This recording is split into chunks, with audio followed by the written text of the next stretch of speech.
Good morning, everyone, and welcome to the Ankerstar Wealth Market Update. I'm your host, Allison Ankerstar, and today we'll be talking about the overall state of the market, crash in technology stocks, and the latest in mortgage rates. But before we begin, as a reminder, this is a financial education presentation and should not be construed as personal financial advice. Full disclaimer information is available at ankerstarwealth.com. Good morning, Steve. The NASDAQ is officially in bear market territory, while the rest of the market fell deeper into correction yesterday. What is your take? Hey, good morning, Allison, and good morning, everybody. As you can see on the road here with the new background drop, and also put out a video last night. It was called "Stay Calm, Pass the Ammo." So if you haven't seen that, make sure you check that out as well. It's in the queue there on the YouTube channel. But for this morning, I made the call last night. The bottom is in. We're in the bathtub. Maybe not the exact bottom, but certainly we've had a ridiculous kind of sell-off that I detailed last night. So I won't go over that again. But you can see the NASDAQ's already bounced 2% here this morning, and that was after it wasn't even up last night. So pretty significant move there. Where are we in the overall state of the market, though? Let's look at the S&P 500 here. This is TD Ameritrade Think Pipes. Looking all the way over here to the right, you can see it's broke down below the 400 level. Nothing magic about the number 400, but it gets everybody excited, right? And again, this is a one-year chart of the SPY, which obviously is about, it's like 4,000 in the S&P. It kind of tracks it that way, but you can see the indicators down at the bottom are both significantly oversold.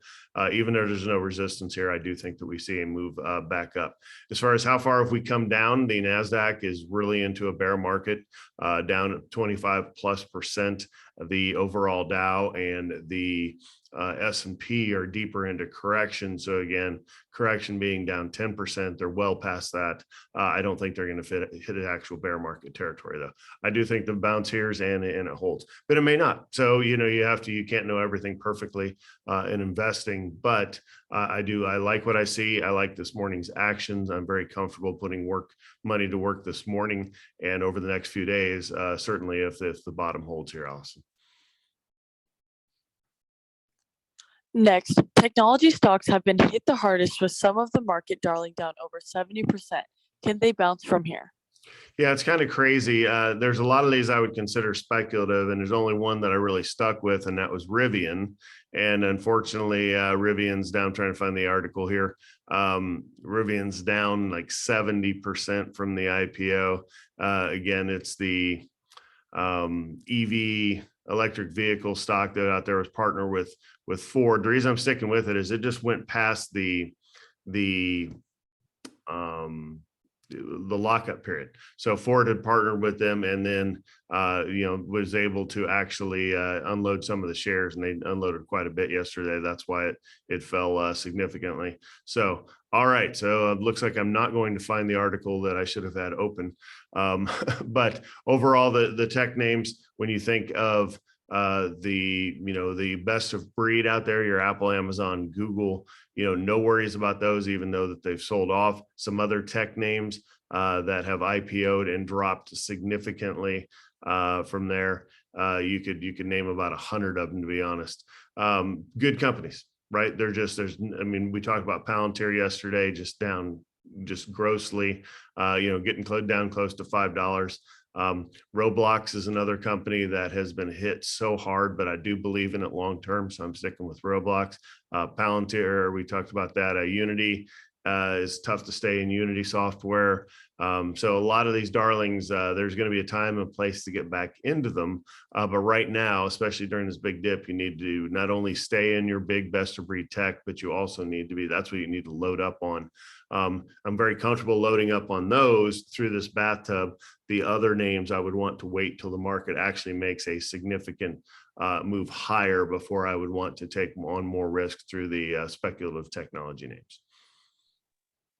Last, mortgage rates continue to rise. What is the expectation for a 30-year fixed mortgage rate now?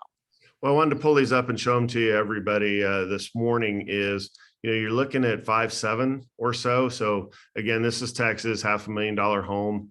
And the 740 is kind of the magic cut line for the credit score. But the difference in mindset is if you were buying a home in the past, back up 4 months or so, you didn't necessarily need to have the best credit score out there, but really when you look at 740 is kind of the above 740 is excellent. But if you even drop down to like 700, you're looking at a significant bump in the rate for the 30-year fixed of getting it over 6%.